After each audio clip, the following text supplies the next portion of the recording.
కృష్ణా జిల్లా గుడివాడ ఎన్టీఆర్ స్టేడియంలో 69వ national school games బాలికల 14 కబడ్డీ పోటీలు ఘనంగా జరుగుతున్నాయి.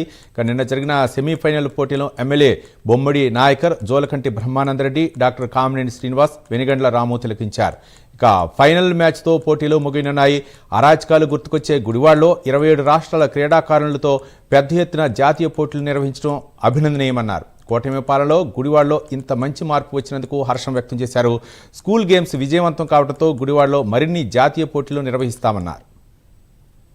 జాతీయ కబడ్డీ పోటీ అండర్-14 కబడ్డీ పోటీ ప్రత్యేక మహిళలను ఇక్కడ ఏర్పాటు చేసి వాళ్ళని ఎంకరేజ్ చేసే విధంగా కూడా మరి కబడ్డీ పోటీలు ఏర్పాటు చేయడం కూడా ఇది నేను మంచి శుభపరిణామంగా తెలియజేస్తున్నాను. నేను అంటే గుడివాడ చూసుకుంటే ప్రాంత ప్రజలందరికీ కూడా అంటే సంక్రాంతి ఏదైతే సంక్రాంతి శుభ సందర్భంలో ఇక్కడ ఏర్పాటు చేసిన కబడ్డీ పోటీలకు దాదాపు 23 రాష్ట్రాల నుంచి ఇక్కడ ప్లేయర్స్ అందరూ రావడం, మరి వారందరూ కూడా చక్కటి నైపుణ్యాన్ని ఆడి ఇక్కడ మరి విజేతలుగా ఎవరైతే ఉన్నారో వారందరికీ కూడా అన్ని రకాలైన సౌకర్యాలు కూడా ఏర్పాటు చేసి వారు ఎక్కడా కూడా ఇబ్బంది పడకుండా టీమ్స్ అందరూ కూడా ఇక్కడ ఏర్పాటు చేసి వారిని ఎంకరేజ్ చేసే విధంగా కూడా ఇలాంటి పోటీలు ఏర్పాటు చేయడం కూడా ఇది నేను గుడివాడ ప్రాంత ప్రజలందరికీ కూడా నేను అదృష్టంగా నేను భావిస్తున్నాను. ఎందుకంటే అంటే గతంలో ఉన్నటువంటి శాసనసభలు ఏ రకంగా ఇక్కడ పరిపాలించారో మనం చూస్తున్నాం. మనం ఇక్కడ ఏంటంటే ప్యాకెట్లు కానీ వివిధ రకాలైనటువంటి ప్రజలకి ఇబ్బందికరమైనటువంటి